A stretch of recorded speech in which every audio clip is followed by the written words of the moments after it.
ფოტოებს აქვს ეგ თვისება, რომ ბევრი რამის ამოცნობა აქინა შეიძლება დათარიღება. თუნდაც თვითონ ქაღალდი უკვე საკმარისი არის იმისთვის, რომ დაახლოებით ეპოქა დაადგინა.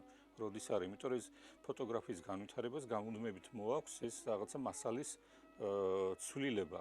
თქვათ რა იყო თავიდან რაღაცა სულ თავიდან იყო დაგეროტიპი, სხვათა შორის მაქვს დაგეროტიპები, გაჩვენ მართალი საქართველოს დაგეროტიპები, ხოლო ერთი-ორი ცალი არის და მუზეუმში არის დაცული, მაგრამ ნუ რაღაცა ამერიკიდან და დასავლეთიდან მაქვს ნაყიდი, რომ ნახოთ როგორი იყო და მაქვს ამ იმეცა.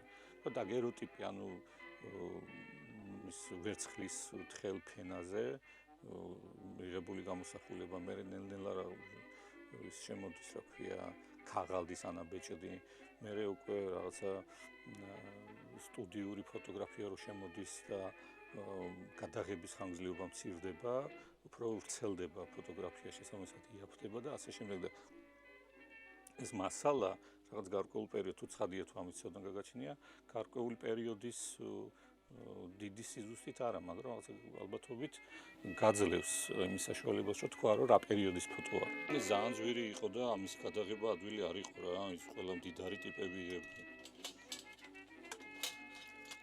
აი ნახე, ქალი.